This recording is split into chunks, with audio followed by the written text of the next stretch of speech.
I welcome you all to the podcast of the Fellowship of the Healing Heart.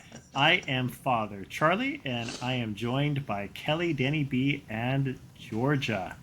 And today we're going to be talking to you about something near and dear to my heart, quite literally, is something called the levels of the heart. Yes, I know. That's my kind of humor. The cheesy type is always the best. It's all right. I love it. All the cheesy humor people understand me. So, Yes, and the rest are having that. So Groaning. The rest are groaning. groaning indeed. we'll have some Groaning wine with that in their cheese heart. in just a So, moment. the levels of the heart is something that I like to talk about, and it comes from what's called the Institute of Priestly Formation. They have a fun little diagram where they talk about different levels of the heart, talking about kind of more surface, more deep, and more spiritual kind of things. And so, kind of taking that concept, what I like to talk about is, since we are body, mind, and spirit as human beings, I like to talk about that like a level 1 of the heart is more of like the physical, a level 2 is more of the emotional or psychological, and level 3 is more of the spiritual. And the reason why I like to talk about this is because I have found that one level of the heart very much can impact the other. So sometimes when people are having physical illnesses, it's because there's something going on the level 2 of their heart. There can be a psychological thing that's going on, and that can lead to actually physical health struggles. Or sometimes someone can be going through something on the level 3 of their heart. So it's something spiritually that they're struggling with, but it can actually be contributing to a emotional struggle that they're having on the level 2 of their heart, or some kind of physical that's going on level 1 of their heart. So when I'm talking about heart, again, I'm referring to that there can be more of one on the connection of the physical, the emotional, or the spiritual. Again, level 1 referring to physical, level 2 referring to emotional, and level 3 referring to spiritual. So when I talk about levels of the heart, that is what I'm talking about. But of course, as a human being, as we all know, we are all three things, right? Body, mind, and spirit. And the reason why I think this is such a big topic is I find that there's actually a movement going on in our society in general to kind of lead to more of a reintegration, or kind of the term we see a lot of times is like holistic health. Is the term we'll see a lot of times because there's a growing awareness by many health practitioners of how this is something that goes on, that what affects the body, your mind, that has an impact. The spirit has an impact. And so kind of a desire within healthcare to kind of see this in more different settings. And I find that there's, more and more of a desire for it. And so that's why I think it's a, topic near and dear to my heart, and why something that I like to talk about a lot. And kind of what I first kind of came into this from kind of a personal and myself, as far as desiring to talk about these things and seeing things from this perspective, is I started to notice that whenever I was, praying, especially as a seminarian, someone who was studying to be a priest, that on days whenever I was just experiencing maybe a lot of psychological sadness on a level 2 heart, or things that were really kind of frustrating me, I noticed that it would impact my prayer life. And so, as you all probably have found in your own lives, like sometimes we're like, oh man, it's so hard to pray, and it's because we're really sad, or maybe we're really frustrated or really angry. And so sometimes people come to me, now as a priest and as someone who's a spiritual director, and they'll say, "Oh, Father, my prayer is garbage. Like I'm praying horribly," and I'll get a sense, and I'll start to ask them, "What's going on another level of your heart?" And they'll say, "Oh, well, I've been really sick. Like I'm just getting over a really big flu." And I'll be like, "Well, that's going to impact your prayer life." And they're like, "What? Like how does the flu impact your prayer life?" Well, because if on the level 1 of your heart, the physical, you're struggling with that illness, it does impact our prayer life and how we talk to God. Or if we've experienced a serious loss and we're just dealing with a lot of grief on level 2 of our heart, that can impact our prayer life in the way that we're trying to talk to God in different ways. So just encouraging, having that compassion for ourselves, right? And seeing that so often when we're having struggles in one area, it might not be on that particular level of the heart, but it could be on another level of the heart, and kind of having this perspective of way of seeing. And invite up the rest of the team for any of their comments, because they're being unparticularly quiet. Yeah, so I, obviously I agree with everything you said, but I think too, in relation to when you were speaking of like the holistic healing and everything that's super popular now. I mean, you drive down the road somewhere and you see these like different healing proposals from people for different things, but too, I think it's the whole person, right? And it's all of us, and we're integrated. We should be integrated. That's the hope.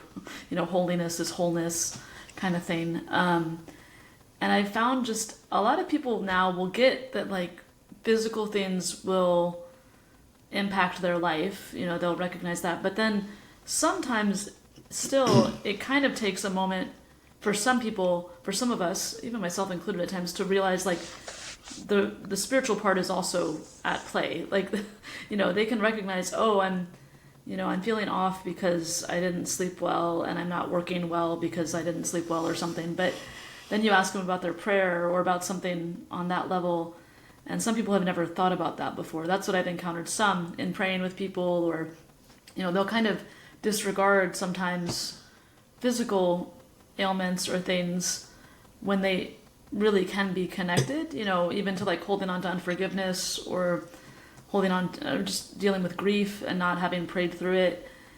We hold on to stuff in our bodies. And then sometimes, it's like you pray through it with somebody and then they physically feel so much better. So even that has been beautiful to witness, and just a reminder to myself of things like this. But yeah. I saw a study just yesterday, actually, and it was getting a cramp on my foot.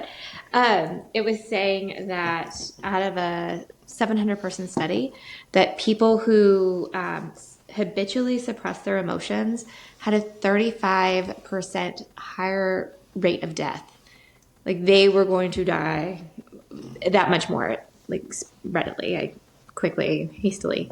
Not sure how to say that, but but it's because if you don't process your emotions, if you don't pray through it, if you don't meditate through it, whatever people want to call it, if you don't address it spiritually, it does live within the cells and it manifests into some sort of disorder, which I think we've talked about before, disorder in one's life. But yeah, it's crazy the things that you can see happen. And I thought that was a really good point, Kelly, in that I think so often we think that we're in control, and it goes back to some of this, letting Jesus have control. We think like, oh, I need to have better sleep hygiene, and then I won't be so tired, and then this will be better and that'll be better. But really, maybe we just need to pray so we can actually fall asleep. I think that this is right up my alley. So I work with folks. That's actually part of the moniker of my business, is mind, body, spirit,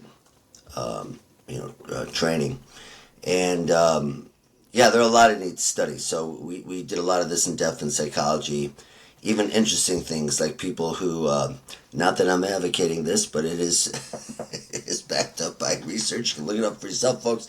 Like, for example, if you let things out, people who cuss more tend to have a healthier life. So I'm Italian, half Italian anyway. And so if I get upset, I get upset. If something bothers me, I let people know. And it tends to, because if you're trying to bottle up something that naturally wants to come out, that's going to cause a friction. That's going to cause a problem with yourself, right? So, one of the things I'm always advocating with my clients and in my business is, where the mind leads, the body follows. By developing a strong mind and body, you can develop a strong spiritual life, a strong will. And all those things need to be in harmony, right? If you focus too much on one, you're going to be out of balance. And when you're out of balance, it causes a lot of problems. So, for example, if you are just all about how you look physically, right? You love the gym or whatever, and not that loving the gym's bad, but if you put all your time there, right? We know that stereotype, right? Oh, he's muscly, but not very smart. Or, for example, if all you are is an intellectual, right? So you have a lot of, especially with men, they put all their time into work. We live in our area, there's a big tech industry. So I get a lot of men and women, but especially men who they're sitting all day long, they're not active. So their physicality is right through the floor. Sure, they're very smart, they make great money, but it also impacts them, not only their physical but their spiritual life. They're having problems at home, they're working too much, they can't understand, they can't get a grip on it. And so by over focusing, by having hyper focus in any one area, it's going to cause a problem. Or having the two. So like the tech bros, super fit, life hacking, killing it at their career, and have like no spiritual life. So they're Yeah, like seeking out drugs. Agree. Yeah, those spiritual experiences. you have to have balance, all three things, mind, body, and spirit, right? If you don't, you're going to have a problem. And I've talked the with tripod falls, right? Like that's if you've got right. a stool, it just crumples. I've talked to many priests about this as well. I'm not afraid to do it, and I'll let them know. You know, me and the father have talked about this, and I'm not using him as an example, but of course I talked to him, and a lot of priests are. His smile is giving it away. A lot of priests are very. A lot of priests are very. Well, a lot of priests are very overweight, right? And why is that? Well, you know, they're putting a lot of time helping others. They're putting in a lot of time into spirituality, but they're neglecting their physicality, and that's sinful. You know, our bodies are a gift from God, right? And so you want a strong mind, you want a strong body, you want a strong spirit. All those things working together to serve the Lord. I loved what you said, Kelly. I'm going to botch it. Holiness is wholeness. What was that? What you said? That's great. That's a great saying. I haven't heard that one before. I think that's fantastic. I agree. It's a very good saying. Holiness is wholeness, I like right? it. And so you have to have. Did she get it from you, Father? Is that where that came from? Yeah. So yeah. So you really need that balance. Without that balance, you're gonna suffer. This is an episode to watch, not just listen to. Charlie's face is giving away all the backstory. I just like how Kelly caught the subtle reference that the other two missed. Well, Which subtle reference? We'll have to tell them later. So we'll get some of our own inside jokes going. Don't you worry. Fine. So, but yes, and I think too, right? Like if you can, what you guys are saying is that a lot of it's letting go, right? So this aspect of releasing is something is very important, and you know we've been mentioning it in all three levels, right? So what can happen is if, like, let's say, you know, someone is storing stuff in the physical sense, so literally like the tension, right? So they're not exercising, they're not doing things with their body to let out, you know, that tension. It can start to build up in different ways, right? Same thing emotionally, like when we were talking about, like, you know, you suppress your emotions, it causes problems, right? Spiritually, the same thing. Where people, you know, have shame, right, or guilt, or unforgiveness, or other stuff, and they bottle it up, right? So this is something that also I just encourage, you know, everyone to think about, is that it's good just from time to time to kind of have, you know, kind of a self-reflection on this, and to say, like, is there any way that I could be bottling up on level 1, the physical, level 2, the emotional, level 3, the spiritual, and when one of my favorite things is, like, someone comes to me and says, you know, Father, I've been to this doctor, they don't quite understand what's going on, etc. This is when I really key to these levels of the heart, because if the doctor is struggling to find an explanation on a level 1 on the physical, then that's where I immediately go to a level 2 emotional or level 3 spiritual, because that's one of the telltale signs if you're ever wondering, like, well, how do I know? Because the professional you're going to on that level of the heart will be stumped. And it can happen with all three. Yeah. So you can have, you know, a medical professional stumped with some kind of physical, you know, malady that someone is struggling with, an illness on the physical, the level 1, and it's because something's going on, you know, psychologically, or something's going on spiritually, right?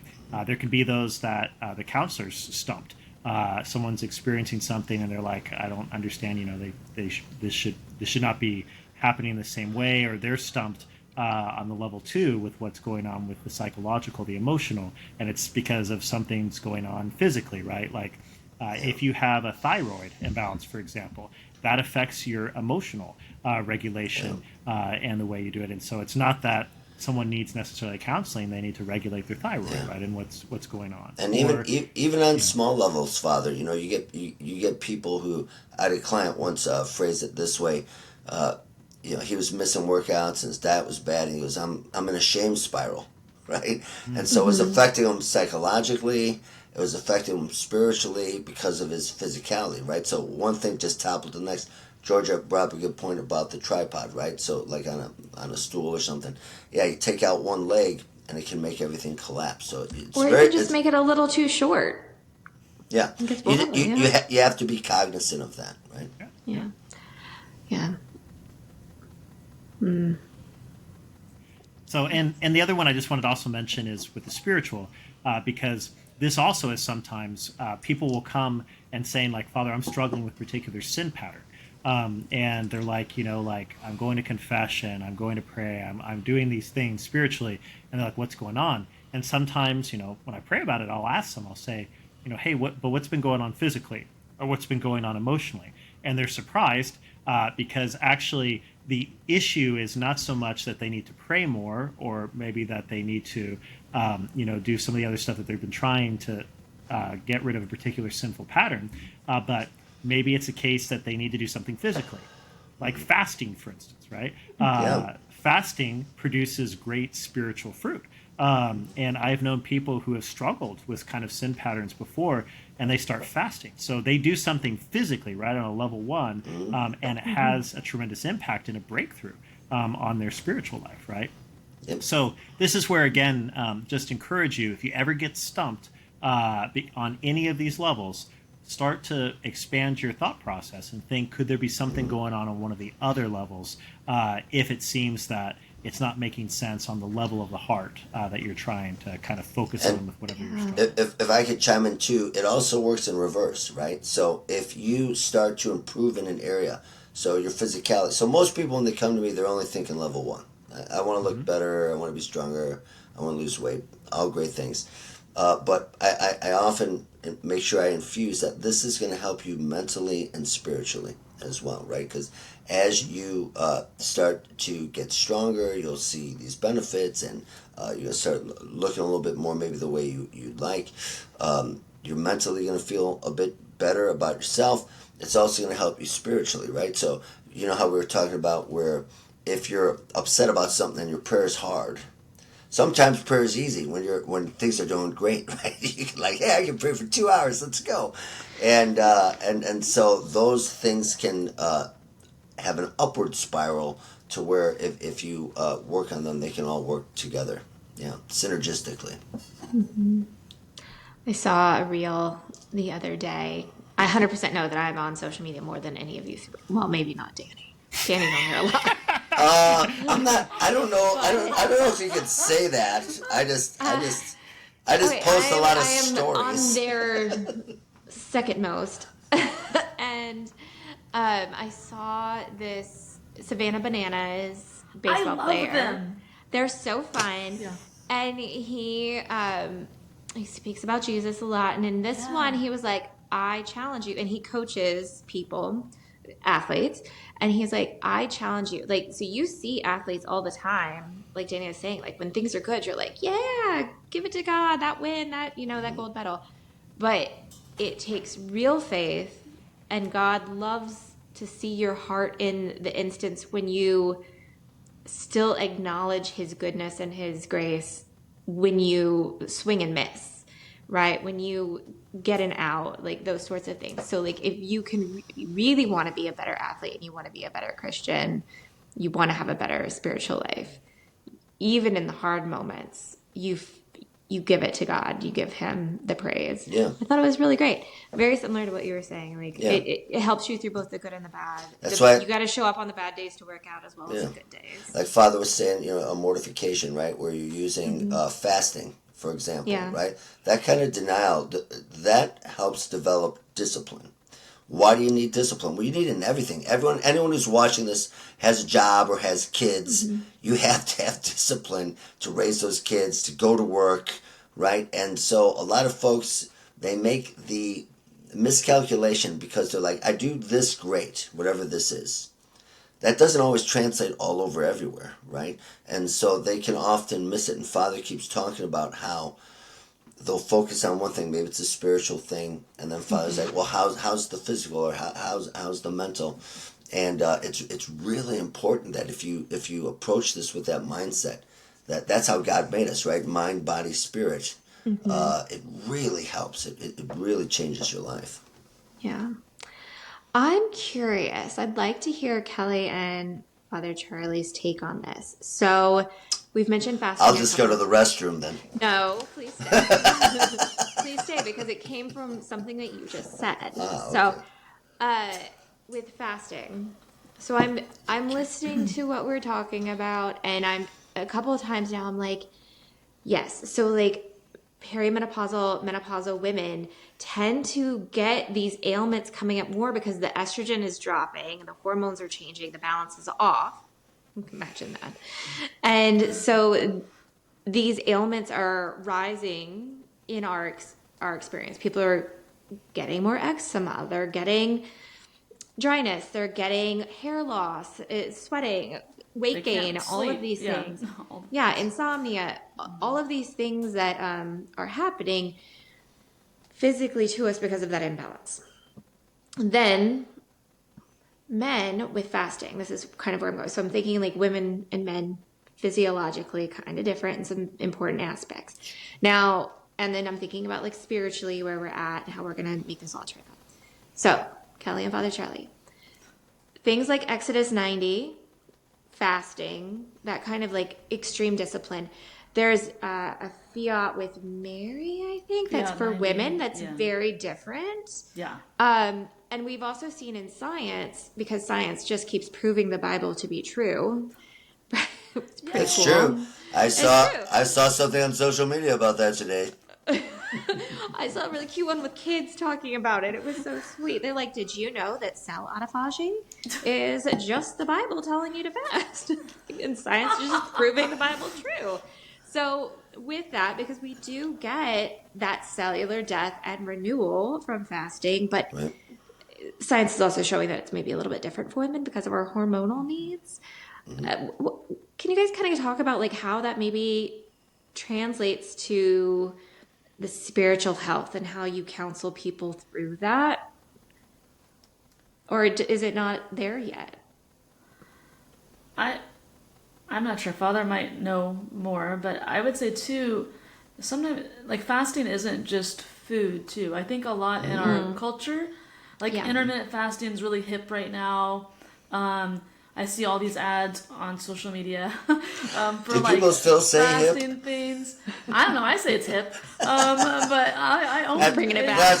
That's hip, baby. It's hip to the grill, okay? My kiddo always asks me for things that we used to say that were cool, like gag me with a spoon is her favorite. I'm gonna bring out hip next time she. Do people really next not time I'm that? gonna do Anyway, it's really like in the popular vibe. It's like a good vibe right now.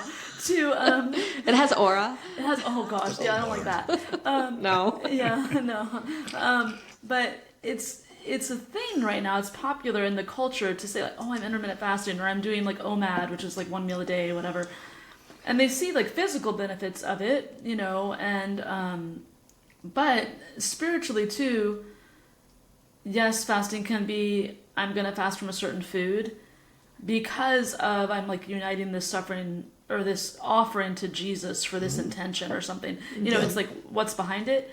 But then you can also fast from a lot of things, and sometimes it's harder to fast from other things. Like I'm gonna fast from scrolling on my phone at night. That internet. You know, Yeah. right? Yeah. Or whatever. I don't know if people still watch Netflix. I don't know if that's still a thing. But you know, just like watching stuff Okay. So, because it brings up the next episode, right? It's like, so Yeah. I'm gonna fast from that and offer that Yeah. time to the Lord. So fasting Yeah. can be different things too. But Great point. Yeah. but yeah, Really that's beautiful. Okay. Yeah, it doesn't that's have to be physical. what I yeah, I mean physical, if it works for you and if it's good, that's great. I fast on Fridays usually because the church and her tradition offers that. But and I do it differently at different times with my spiritual director's guidance. But yeah. And sometimes people will come in and they want to go like hardcore and they're like, I'm gonna fast on bread and water. And it's like, well, when the monks do that, they have better bread than we do. Like, you have to. Yeah. Are you making your bread? Right. Yeah. Is it freshly milled? So, in and what's your the reason? countertop? Like, what are you going to offer that to the Lord, or are you just trying to lose weight? Which, Yeah. if you're trying to lose weight, great, do it for that. But, yeah, Let me just jump in really fast. Is that how you go about your fasting too is really important, right? So, I have a lot of clients who struggle with the diet, and I said, well, listen, I know you came to me because you want to change things about yourself, and that's fantastic. But how about looking at this a little bit differently, right? And so, especially if they're Christian, I'll say, why don't you give it up for the Lord? Why don't you say, listen, Lord, yes, I'm getting a benefit out of it, but you can still do it for the Lord, right? Yeah. You can dedicate your workout to the Lord. You can dedicate your day to the Lord. You can dedicate this fast to the Lord. And ask Him for help to get through it, right? Ask Him for that. Lean on Him. And so that's going to help develop you spiritually as well. yeah, amen. Yeah, everything, I mean, you can make a prayer out of a lot of actions, a lot of things, too. But yeah. Yeah, and two things you're mentioning, right? Intention is one of the things that Kelly is stressing, which is very important. So in spiritual practices, intention is key. So who are you directing it to, right? So that's one thing that I would offer to George's point is when one's going through these things, like what is one's intention? So you have to say, like, God, like, I'm intending, God, like, bringing this to you. I'm directing it to you, etc. So that's intention is one big thing. The other thing, just kind of in the point you were mentioning, Georgia, is also remember that there's always a cycle of suffering, death, and new life. So in the Christian faith, this is key. It even has a fancy name called the Kerygma, that our Lord and Savior Jesus Christ suffered for us, He died for us, and He rose from the dead. And so literally we see this happening as well. Many people don't realize that our bodies are doing this constantly, right? So the skin cells that we have are not the same skin cells. Literally, they are being replaced. It's not happening all at once. And so it's, they're dying, they're coming back, there's new ones being grown, right? There's literally the way that the body has a certain capability of regenerating to a certain degree, different ways. So this cycle too, emotionally, right? Like we have moments where there are things that just come to an end, right? We come to an end with a particular job or with school or with other things.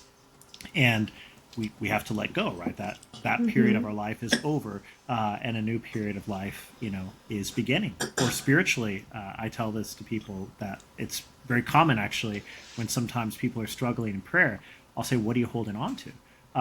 That they're holding on to something, and they need to die to that thing. They need to let go of it before they can experience the next thing. And then, like, oh my gosh, my prayer is like amazing again, and it's because they died to something that they needed to let go of, right? Yeah. So I think, in what George is mentioning, this is just another example, is that part of what's going on in the case that you're mentioning, right, is this process. There is a suffering, there's a pain that's real, that's going on, right? There is a letting go. In the case of, what you're referring to with women, right, part of the loss that's going on is literally the body of the woman cannot bear life in the same way as before. That's a loss. But then I see the difference then in the women who then are able to go into a place of that new life moment of saying, all right, this isn't like, oh, I'm on death's doorstep. This is a case of, this is just another part of my life, another phase of my life. And you can see when someone comes into that, because there's a newness that they have and the way that they respond to it. And so that's kind of the way, I see this is how do we have that, that cycle? Fasting can help with that letting go. It just, if you want in a sense, what fasting does, it can speed up the cycle. so that instead of being in that place where we can be stuck on letting go, it can accelerate and help us in that process of letting go whatever it is we're holding on to, so we can more quickly come to that place of the new life that would be happening. Yeah. What are some of the wackiest and most fun things that you've told people to fast from that's not food? That's been helpful. Sure. So I have, well, I mean, so as a priest and in the Catholic faith tradition, I give penances for confession. And so I've invited people, for different fasts, right? So sometimes the fast that I give is I'll tell them, one of my, I do the stop watching TV fast or the thing. I've done the fast where you have to stop thinking guilty thoughts. I've done that as a fast for people before.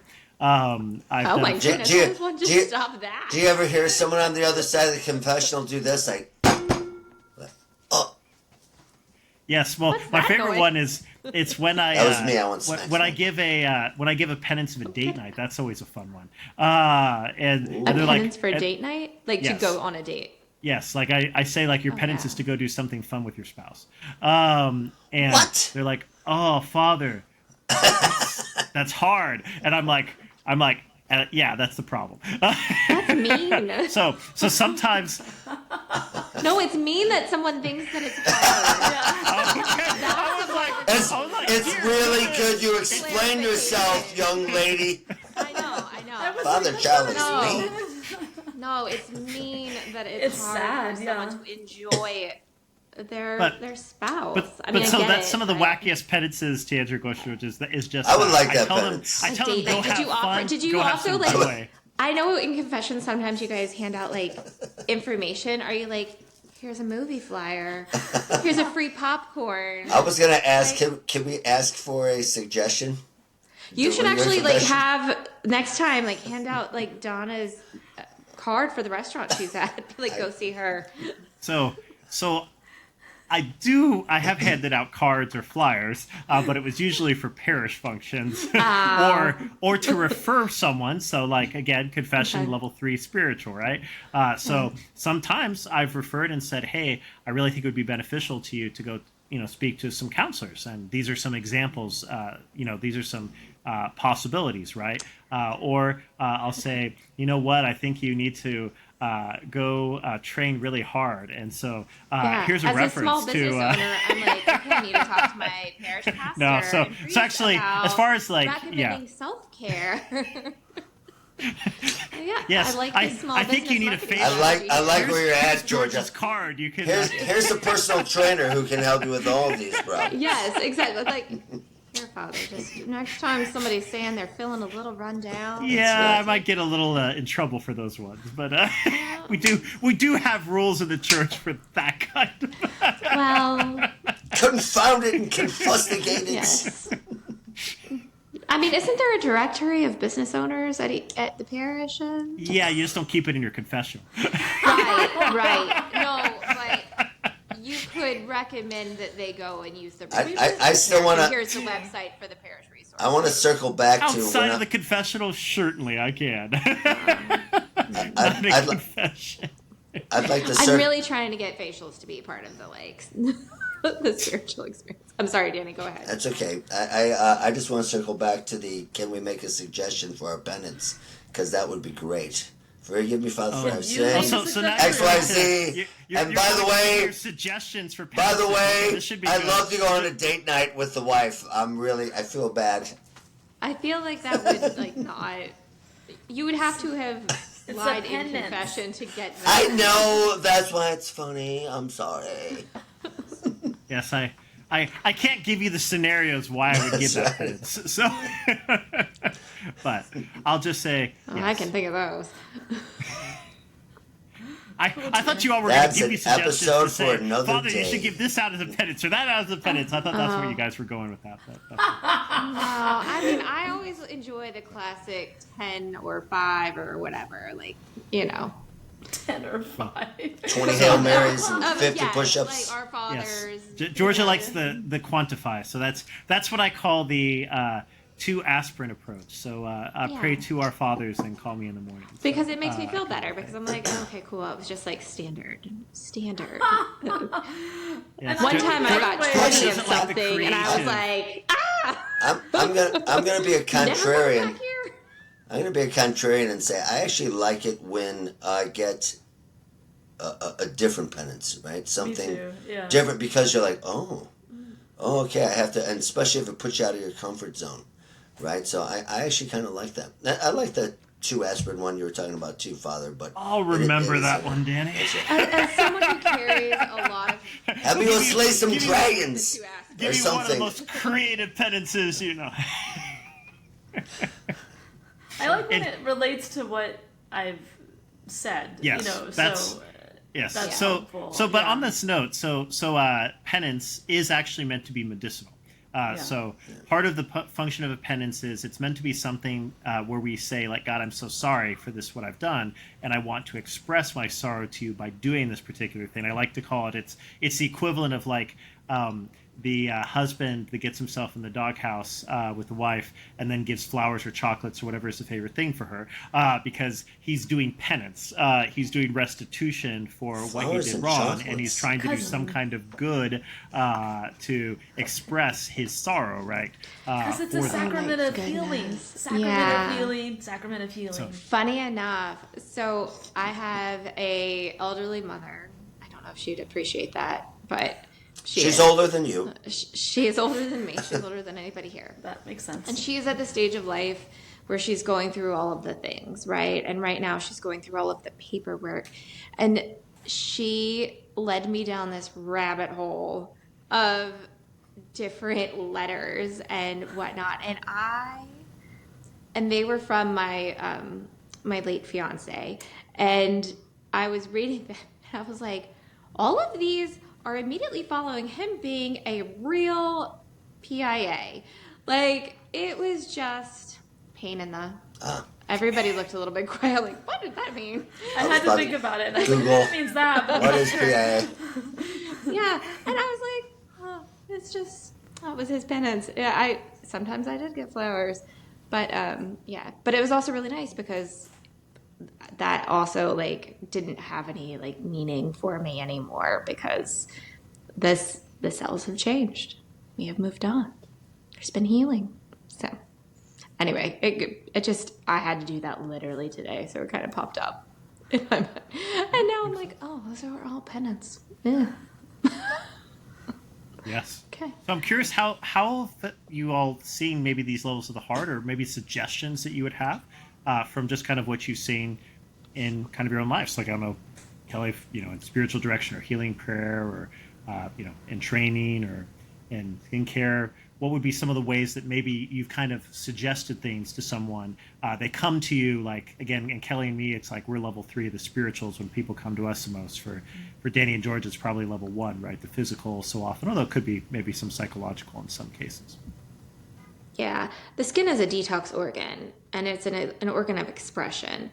So anything that's happening in the gut, especially bile, anger, constipation, leakage, like any of that, plus anything that's going on hormonally with your reproductive organs, your thyroid, but all of that, it's going to express on the skin and on your face. So like you can pretty much look at someone and tell their health based on their face. Like I have kidney, like I don't have great kidney flow. I always have dark circles. You It's can just look something at I always someone. have to nourish them. You can look at someone and tell if they have leakage. Yeah, you can tell if someone has leaky gut. I had to say it. I know. That guy's got leakage right there. Yeah. Some people you can even Here we smell are. what's going on internally, like acne and cancer. Like they have a smell. Yes, I know dogs can smell that. If you can do that, that's awesome. Thank you. Georgia can tell what someone is eaten by when she's doing skin treatments. No, not like that. I mean, only because their breath smells. Usually people are like, I'm so sorry. I have that breath." I'm superpower, like, too. "It's fine." Yeah. You can look at someone. Go for it, Kelly. Guys- You want to say something? Yeah, I was just trying to I got distracted by all the things, but Leakage. yeah, you know, and other stuff. It happens. We record these late at night. Here we are. No, but Malabsorption. I should have said malabsorption. malabsorption. That's another big word. Yeah, that's good stuff. Yeah. No bueno. Okay. But I think too. I've seen, especially, well, with everybody that I've worked with, but especially in working with young adults through spiritual direction. There is, well, really with everybody, not just young adults. Don't come at me, young adults, for typecasting you, but it's really anybody. But a connection, a deeper connection, even that comes up in spiritual direction between the psychological and the spiritual, because often people are very open now to talk about, oh, I go to therapy, and that's great. Like a lot of people are open to talk about that, and that's really good, because I think we should be able to talk about that. Like, I went to the doctor. I don't have to tell you why I went to therapy, but it's like, oh, I had an appointment. It's fine. You know, like, I went to the dentist. You know, it can be normal. But I found when people realize that, like, within spiritual direction,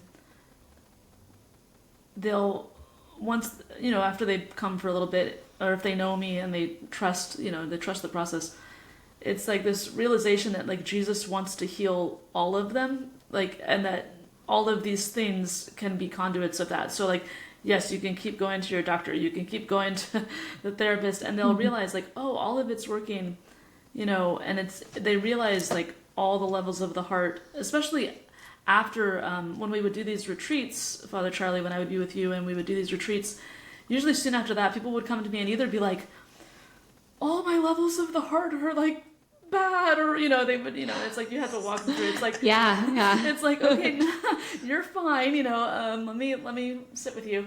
Or they would, you know, conversely realize, like, oh wow, it's all connected, you know, or maybe it would come to that later.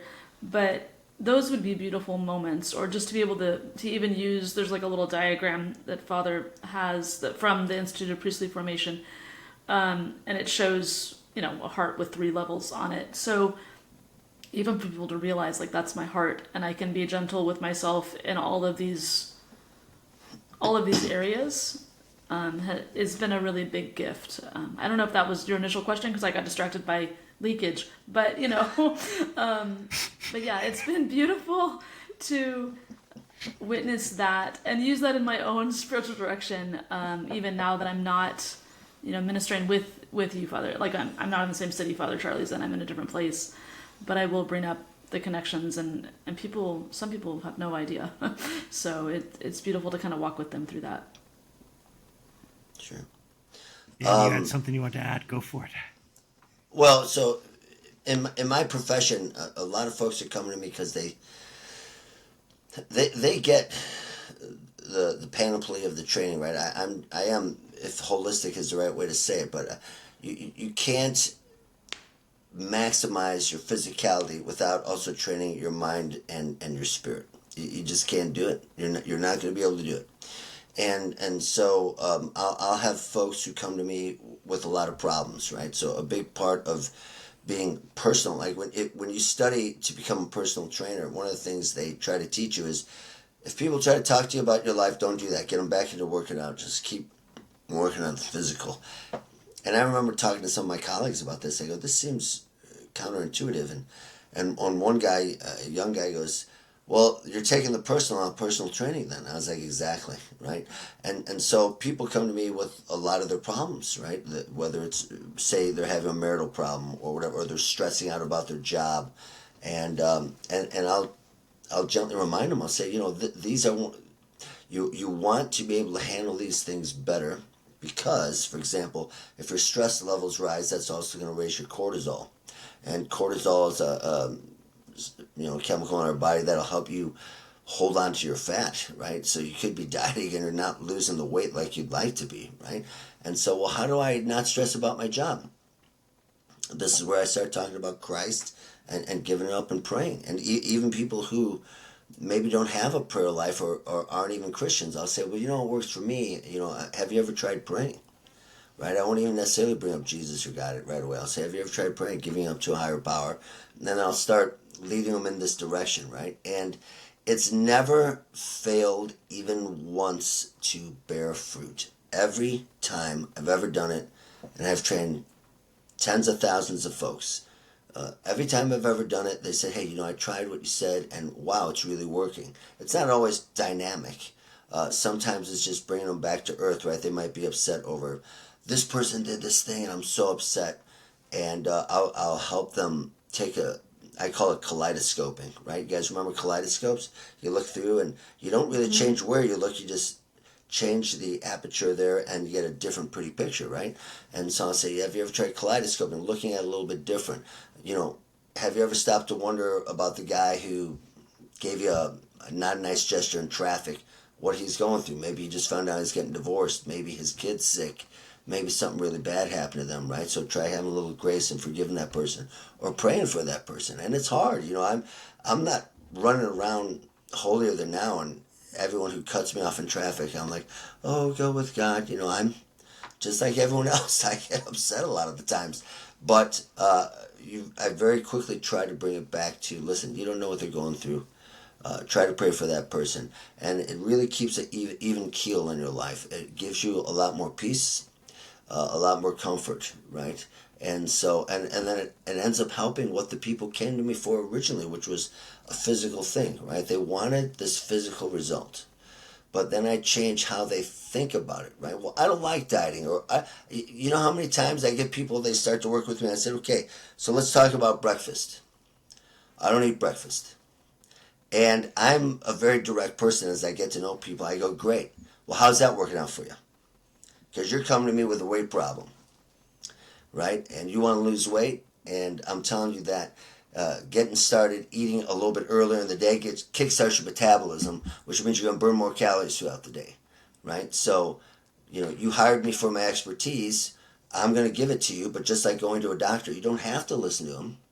You don't have to listen to a doctor when they say smoking's bad for you. You might be going, yeah, well, the heck with you, doc, right? But a good doctor is going to give you their best advice. I always do the same, and it's always touching on those 3 points, right? If they're upset physically, a lot of times their mental and spiritual life's out of balance. If they're upset spiritually, right, like, oh, I feel God's not very close to me, or a different type of spirituality is upsetting them, I'll try to help them reorient how they think about it, their mental aspect, right? Or, hey, let's put it into the workout. You're upset with your boss, let's put it into the workout. Let's use that anger. Let's get it out. Let's use it. And when you combine those things and stay cognizant of it, it really manifests in wonderful ways. I know, Georgia, you must experience it on some levels. In skincare, me and you have very different professions, but they are healthcare oriented. And getting people to think about, for example, their physical, right? Like, oh, I don't have problems with acne anymore, but as a teenager I would. But some adults do, right? And so you must talk to them about, well, hey, how's your stress, or how's this, or different things that link into that. It's critical. Yeah. It's critical for people's health. Yeah, absolutely. It's and a lot of it is also like finding some forgiveness. We talk a lot about in here in my studio with clients about, what's going on with their skin, why is it presenting in certain ways, and we do talk a lot about diet. We talk a lot about stress. Talk a lot about forgiveness, especially if someone has a lot of redness. I thinking about this one client I have, and she was raised in a cult, and she got divorced from a man that she had married in that cult. And her rosacea was extraordinary. It was really impacting her life, and she's a beautiful, beautiful woman, and appearances, beauty, aesthetics, like her eye for design is incredible. And I have seen her over the past 8 years or so, maybe, about 8 years or so, 10 years, healing from that, not just the divorce, but also from the trauma of her childhood in that, and still relying on Jesus, and still coming back to him and releasing that and doing the work.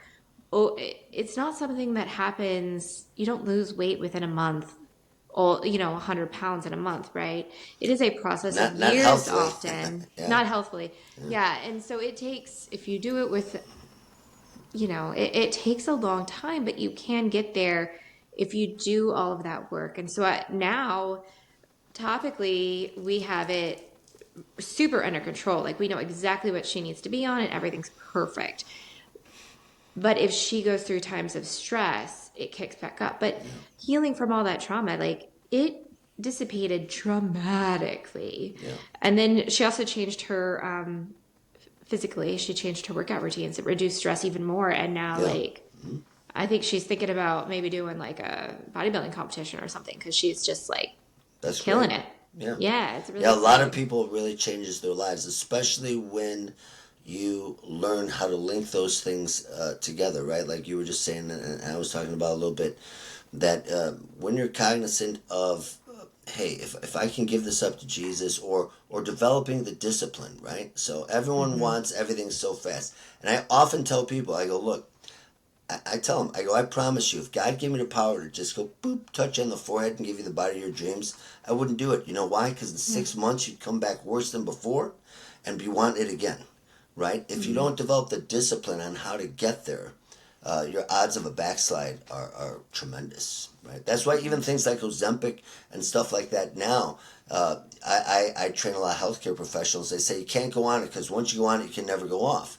So I was like, oh, wow. So it's a relatively new drug.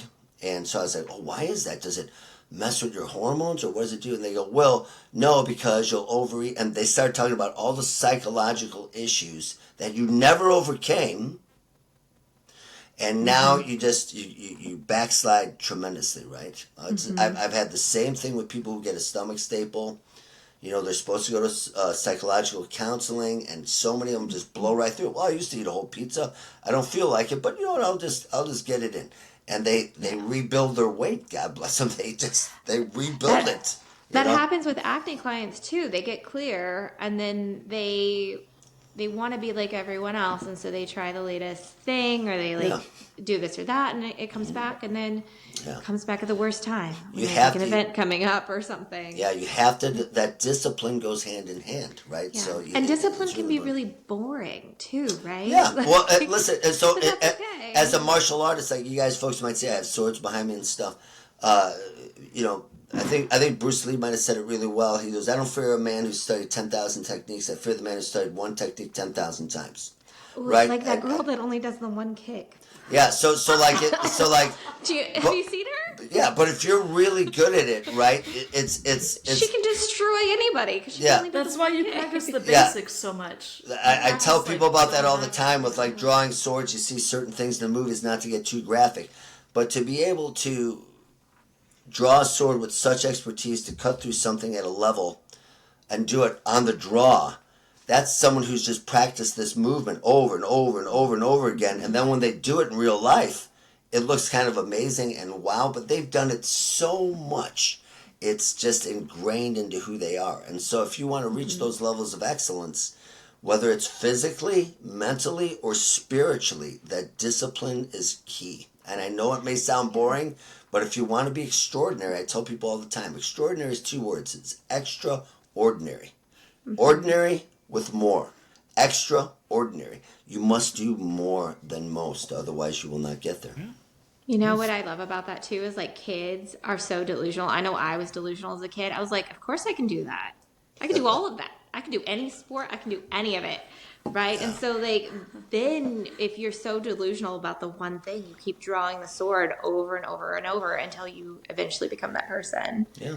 I know, it's really cool. I also like wanted to, there was one quote that I saw when I was doing a little research earlier for this, and it was from Mother Teresa on Yay. focusing on healing the small wounds of our memories and intimate traumas. And I just thought that was like incredibly powerful because I talked to, and this is what we're talking about, right, Danny? Is like there's all these small micro traumas, and there's like these memories that our clients are holding on to, and it's really about if they can find a way to address those, and Yeah.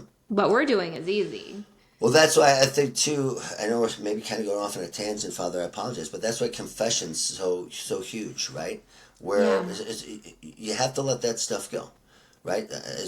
And that's what confession's all about. You have to believe that you are forgiven, right? If you walk out of there still carrying the weight of whatever the sin was, big, small, however it felt to you, you have to be able to walk out of that confessional. Feeling stronger, loving God more, and it doesn't mean you go out and do it again. We're called not to, right? But it's good to get that release. It's a beautiful thing, and that makes you stronger spiritually. Because if I had to carry around the baggage of everything I did, I'd have been gone a long time ago. Long time ago. It's like that old So- movie, The Mission. Like he carried around all this stuff. Yeah. Yeah. And then Who's they- in that? So, so I encourage everyone listening, kind of as a takeaway, is to focus on what would be that discipline, right? That was just mentioned. So, kind of reflect and think to yourself as everything you've been hearing us talk about, and maybe something's been stirring, right? That you're like on this level 1 on the physical, maybe this is a particular discipline I need to start with, right? Or a level 2, kind of the emotional discipline I need to form, or level 3, the spiritual discipline I need to form. And so, just an invitation would be based on that. If something's kind of been stirring up for you, maybe make that resolution to say, okay, this is the thing I'm going to focus on. And as Georgia was mentioning, I'm going to be patient with myself. Realize this doesn't happen overnight, but I'm gonna start, right. I'm gonna start making these particular steps, and before you know it, you'll see how that particular fruit will come across all the different levels of the heart in different ways. So we'll go ahead and say a prayer. In the name of the Father, the Son, and the Holy Spirit. Almighty God, we thank you for the ways that you have created us with a body, mind, and spirit. Help us as we seek to integrate all 3 levels of our being. If we struggle with any illnesses on the level 1, the physical, because of something that's happened psychologically or spiritually in our life, grant us that insight, Lord, that discipline to make the changes that we need to make. Maybe that there's some psychological struggles that we're having. Maybe some change we need to make physically or spiritually. Or maybe some sin pattern, vice that we've been struggling with, that we need to make some kind of a change, emotionally or physically. Grant us that grace and that patience and love of ourselves to be able to practice that discipline in whatever way you're inviting us to. And may Almighty God bless, protect, and seal you with the blood lamb of the Father, Son, and the Holy Spirit. Amen. Amen. Amen.